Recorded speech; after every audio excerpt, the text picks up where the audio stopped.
Hello, dividend growth stock investors. Happy Saturday to you.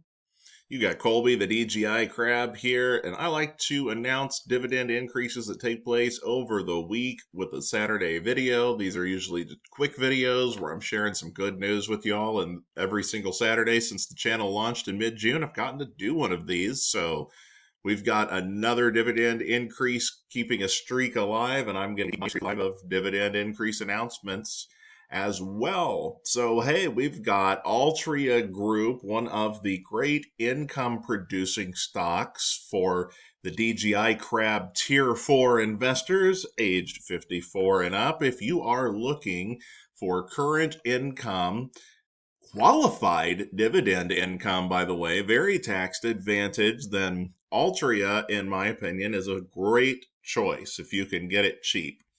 Now, I know that people are not smoking cigarettes like they used to, but if you have been around and you're paying attention, there are still plenty of people smoking. They just have to go and hide in a little hole somewhere uh, because it's just not socially acceptable like it used to be.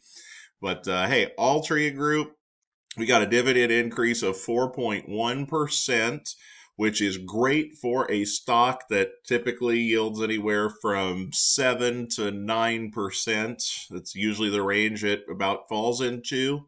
And you see here on Altria's press release, something that I found kind of interesting here is that they say that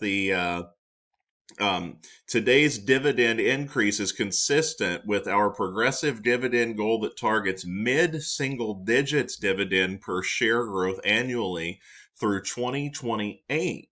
Now, usually with the stock that's yielding 7 to 9%, if I can get a 1 or a 2% increase on that year to year, I'm generally going to be pretty happy with that because you take the current yield plus the growth rate, and that gives you like a dividend growth compound factor. So, like if you've got a 8% yield and an average 2% growth rate, that's about a 10% average annual return on that dividend.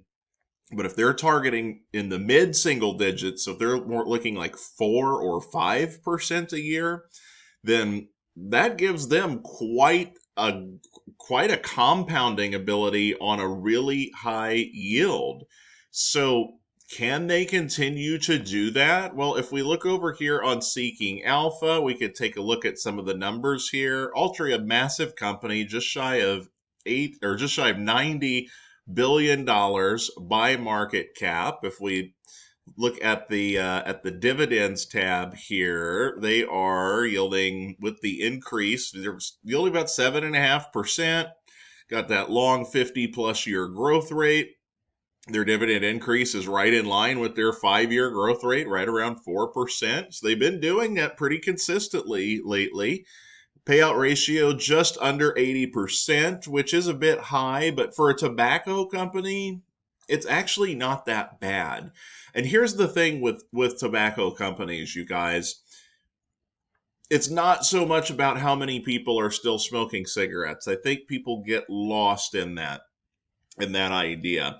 It's what is the barrier to entry in the tobacco market. It's not like that there's going to be startup companies that can just start growing their own tobacco and manufacturing their own cigarettes, doing all of that. It's a highly regulated industry, and Altria is about as big as it gets as far as a company goes operating here within the United States. When they split off from Philip Morris years ago, Philip Morris handles more of the international market on cigarettes, while Altria is a bit more domestic. That's how I understood it. And, you know, the people that do smoke, even if they want to quit, they usually have a hard time with it. So if you don't mind owning a sin stock, is what things like this are referred to, cigarette, tobacco stocks, liquor, anything that could be considered a vice, let's just say, if you don't have any issues with that. I personally don't in this particular category. People want to smoke, they're going to smoke. That's their business. And and I'm totally good making money off of it. It's just not something that I particularly feel guilty about. If you do, I understand. But Altria, I think, is about as good of um, an income focused stock as you're going to find. Tax advantage, massive company, very wide moat, long track record of increasing their dividends, and I'm in agreement with their company. I don't see that track record slowing down anytime soon. So congratulations to you Altria shareholders out there. The stock has been really going up quite a bit. I don't personally think that it's a great value here above $52. But as you know, on Fridays, we take a look at all four of the tiers, try to see if there's any value. And as soon as Altria looks like it's viable, in my estimation, you know that I'll be the first one to tell you that. So, hey, not financial advice. I'm not a licensed pro. So, do your own due diligence on this company. Don't invest in it because I told you to. Don't choose not to invest in it because I told you not to. Make up your own minds about it. But obviously, I'm a big fan of the company. When I am in the tier 4 age group of 54 and up, and I'm looking to aggressively start adding current day yield, assuming Altria is still running the tobacco market here in the United States, churning out cigarettes, being a major player in the tobacco-less, like vapor, whatever the kids are smoking now market. I'm sure that this is one that I will be buying anytime that I can find it, where it's yielding. What is that? That's right, but it's yielding at least 20% higher than the 4-year average. Glad you all been paying attention to that metric because that is one of the key ones that I utilize. So happy Saturday, everybody. That's enough for me. I'll be back early next week with some more videos. I hope you enjoy your weekend. And if part of your enjoyment of that weekend is lighting yourself up a cigarette that this company produces, then hey, that's your business. But if you're but the shareholders, thank you very much. Take care, everybody.